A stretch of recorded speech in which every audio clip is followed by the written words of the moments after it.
দরবারের পক্ষ থেকে সুন্দর একটি পালা আমাদেরকে দিলেন আমার শ্রদ্ধেয় বড় ভাই আবু বকর ভাই। বাবা পালাটি হইল নবুয়াত প্লাস বেলায়েত। আমার প্রতিপক্ষ পারভেজ দেওয়ান, ওনাকে দিলেন বেলায়েতের ভূমিকা। আমি অধম হেলেনা সরকার, আমাকে রাখলেন নবুয়াতের ভূমিকা। বাহ বেটি বেলায়েতের পালা নিয়ে সুন্দর গান, সুন্দর আলোচনা রাখলেন। প্রথম সুন্দর করে কিছু কথা বলে তারপর সুন্দর একটি গান করলেন। আমাদের বাংলার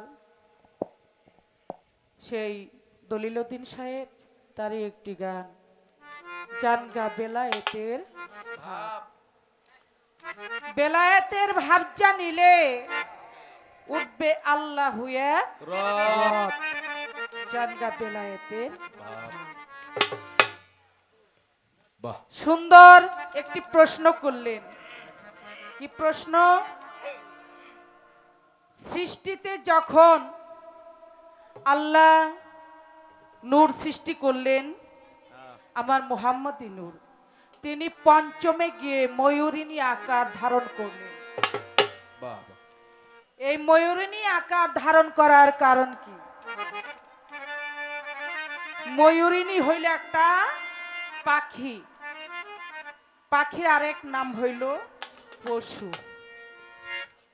তো যে নূর, যে মোহাম্মদী নূরকে সৃষ্টি না করলে আল্লাহ তাআলা 18,000 মাখলুকাতের মধ্যে একটা বালু কণাও সৃষ্টি করতেন না। এত দামি একজন পাঁচজন, তাকে কেন একটা পশুর রূপে রাখা হইল? সুন্দর প্রশ্ন, বেশি কথা বলবো না বাবা। নবুয়াত বেলায়েতের পালা। নবুয়াতটা কি বেলায়েতটা কি, এইটা আগে বুঝতে হবে। নবুয়াত হইল বস্তুধারী, বেলায়েত হইল শক্তিধারী। নবুয়াত হইল বস্তুধারী, বেলায়েতটা হইল শক্তিধারী, মহা পাওয়ার।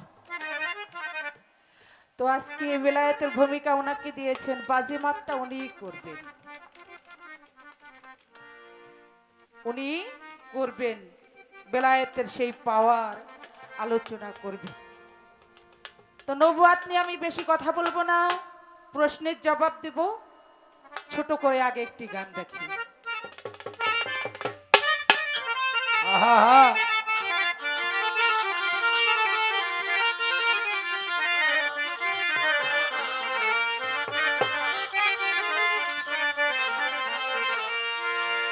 নূর আলম যেই প্রেমেতে মজনু হইল নিজেই রাতানা।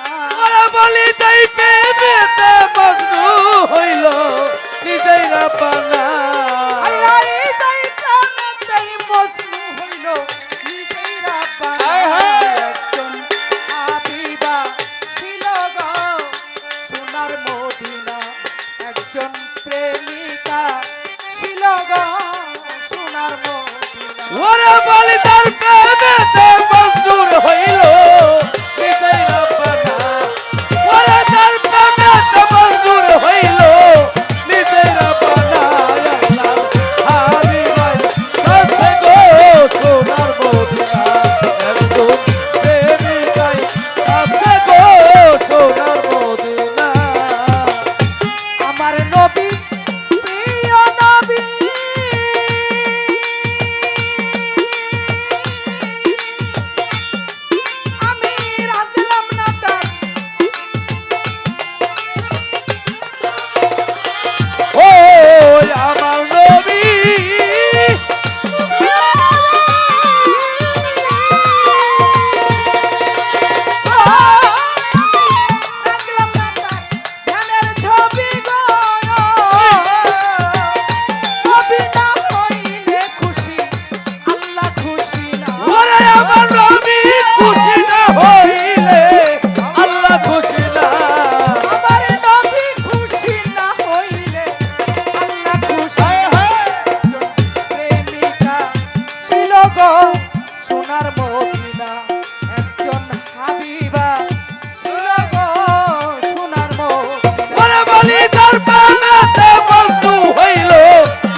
প্রশ্ন,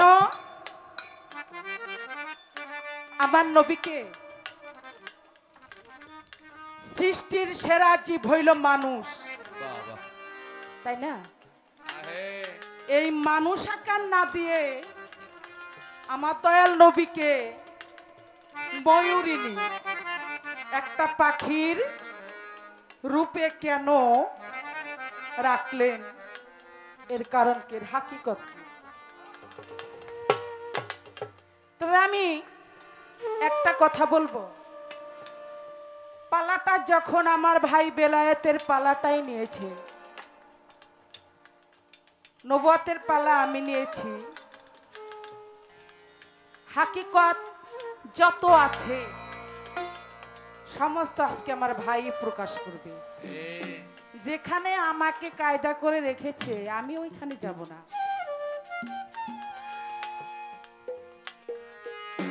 নবীকে ময়ূরিনী কেন রূপ দিলেন, এর কারণ কি?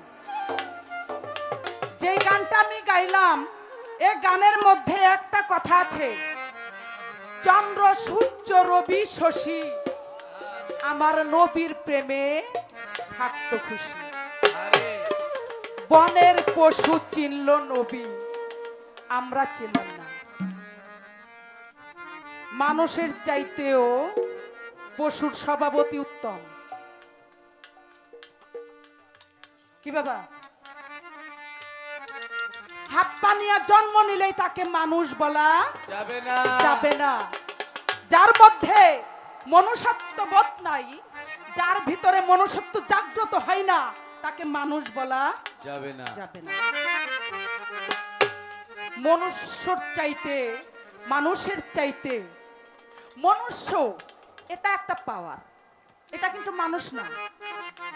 মনুষ্য হইলেও একটা পাওয়ার, একটা বোধ শক্তি। এইটা যদি মানুষের মধ্যে না থাকে, আমি কি করতেছি, আমি কি করতেছি, ভালো করতেছি না মন্দ করতেছি, এই যে বোধ শক্তি, এইটা যার মধ্যে নাই, ওকে মানুষ বলা যাবে? মানুষকে অমানুষ কয় না? হ্যাঁ, অমানুষ কয় না? ও পশুর চাইতে নিঃস্বা। আহে কি? যার ভিতরে মনুষ্যত্ববোধ নাই, ওই ব্যক্তি পশুর চাইতেও খারাপ, পশুর চাইতেও অধঃপতনে তার গতি।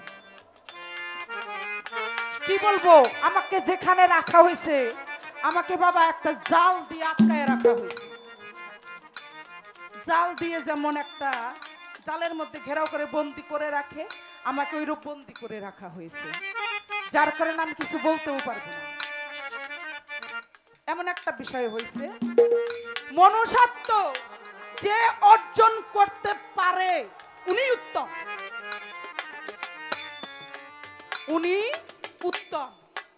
সে পাখি হোক, পশু হোক, গরু হোক, ছাগল হোক, কুকুর হোক, বিড়াল হোক, যার ভিতরে মনুষ্যত্ববোধ বোধ শক্তি আছে, ওই ব্যক্তি, ওই বস্তুটাই উত্তম, অতি উত্তম।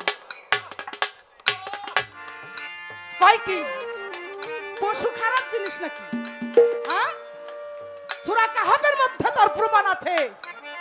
সূরা কাহফ, তার মধ্যে দেখবেন আসাবে সুপ্পা, তাদের সাথে একটা কুকুরও ভেস্তে বাসে যাবে। বাহ বাহ বাহ বাহ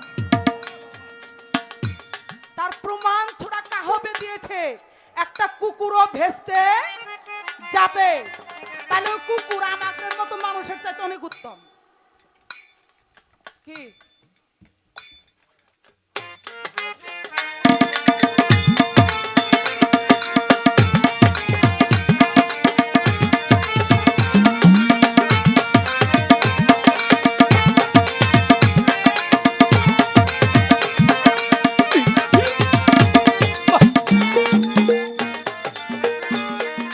তো বাবা, বোধ শক্তি, মনুষ্যত্ব বোধ, এই পাওয়ার যদি যার মধ্যে, যেই বস্তুর মধ্যে, ব্যক্তি হোক, পশু হোক, কুকুর হোক, বিড়াল হোক, যার মধ্যে বোধ শক্তি অর্জন হয়, ওইটাই একটা মহা পাওয়ার। সে ইবাদত বন্দিগিতে সাফল্য অর্জন করতে পারে। আমি একজন মানুষ, আমি কি করতেছি, আমার কি করা উচিত, হ্যাঁ, আলাউদ্দিনের